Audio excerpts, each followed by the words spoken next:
It's got to be better here in 19 for Florida State. Mark Rogers TV, the voice of college football, running down the Seminoles position by position.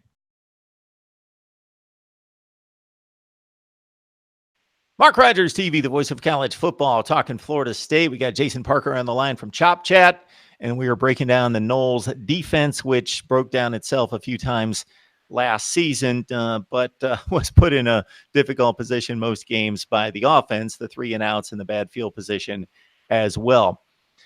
Jason, Brian Burns, it was proven in the draft evaluation, being selected in the top 15 or so picks in the NFL draft. He's just going to be a monster that can't be replaced probably by one person. I guess the player that would be the most up to the challenge based on his track record is Marvin Wilson. And take us through the defensive line in front from there. Well, first of all, that was a heck of an intro for the defense. They gave up more. They gave offense. That was nice. I like that. That was Emmy Award-winning stuff right there.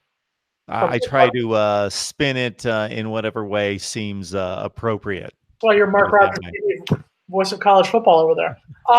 You're not going to replace Brian Burns. Brian Burns was a stud recruit, 5-star recruit from Fort Lauderdale area. You're not going to replace him. The question is going to be who can at least somewhat fill his shoes. Marvin Wilson will be more the inside guy for the team this year. He'll be more of the nose guard in the tackle spot. As far as the ends, you're going to have Joshua Kendo on one side. He's good. He showed up towards the end of 2017, and then last year he had his moments right there. As far as the other side, you have Jamarcus Chapman, you have Dennis Briggs Jr., you have these other guys who are going to be coming in who redshirted last year.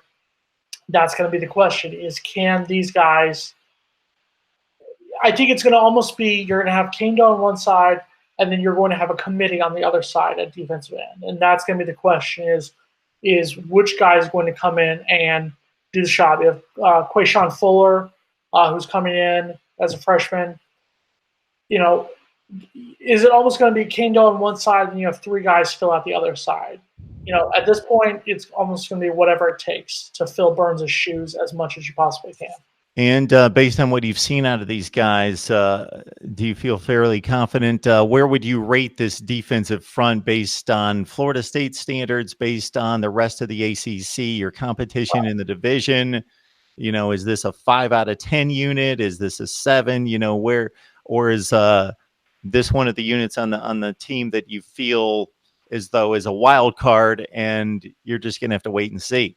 Well, I think that there's a lot of people both inside the FSU football family and a lot of other college football experts who use the argument about comparing it to FSU football history. You know, this is not the dynasty defenses of the 80s, 90s, and early 2000s, or even the 2013, team with guys like Timmy Jernigan and those guys.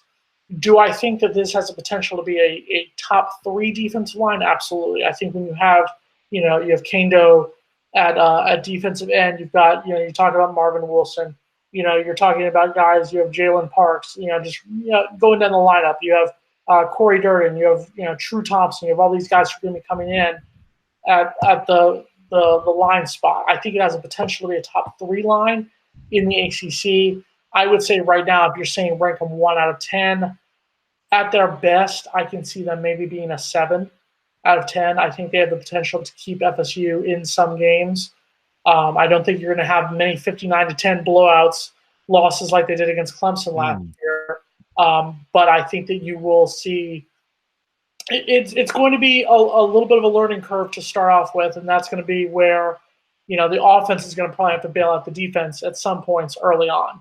You may need a couple shootout victories to get the win.